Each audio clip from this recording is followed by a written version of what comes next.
Kalojmë tek zhvillimet në rajon. Në veri të Shqipërisë kanë rifilluar sot rreshtet e Borës, duke rrezikuar bllokimin përsëri të rrugëve kombëtare, si dhe duke vështirësuar operacionet humanitare në ndihmë të emergjencave shëndetësore dhe shpërndarjes së ushqimeve për mijëra banorë që kanë mbetur të izoluar prej 15 ditësh. Kryetaria e Parlamentit Jozefina Topalli mori pjesë në mbledhjen e shtabit të emergjencave civile për qarkun e Shkodrës, ku i bëri thirrje popullatës të bashkëpunojë me strukturat e emergjencave. Korespondenti i Zërit Amerikës Plum Sulo ka përgatitur këtë kronik. Kanë rinisur sot në mesditë rreshtet e Borës në të gjithë zonën veriore të Shqipërisë, duke paralajmëruar përkeqësimin e mëtejshëm të situatës dhe bllokimin përsëri të akseve rrugore që u hapen me shumë vështirësi gjatë 2 ditëve të fundit. Në rrethin e Dibrës temperatura arriti sot në -16 gradë dhe po kështu edhe në Pukë dhe në Kukës. Për shkak të këtyre temperaturave të ulta, janë shfaqur probleme edhe në furnizimin me ujë të pijshëm për banorët e qyteteve, pasi janë ngrirë tubacionet e ujësjellsve. Mungesa e ujit të pijshëm vështirëson edhe punën e furrave të bukës në qytetet e Kukësit dhe të Pukës. Operacionet humanitare për shpërndarjen e ndihmave ushqimore përmes ajrit sa vijnë vështirësohen për shkak të terrenit të vështirë malor dhe kushteve të rënduara atmosferike që bëjnë të pamundur uljen e helikopterëve.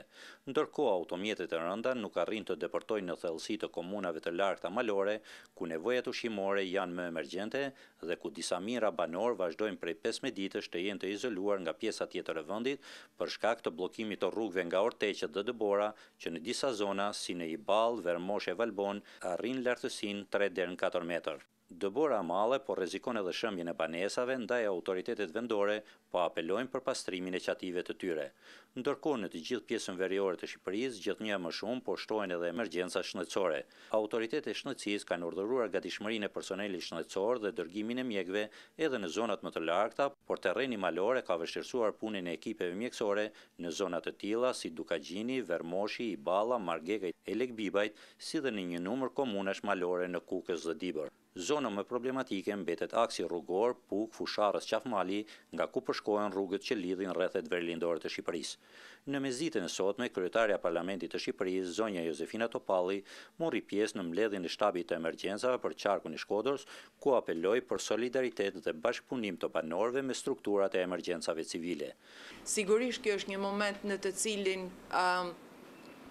peshë e madhe bie edhe tek mjeku, edhe tek infermieri, tek spitalet, tek drejtoria e rrugëve, por unë mendoj se çdo qytetar, çdo shtëpi mund të ndihmojnë ato që janë në vështirësi.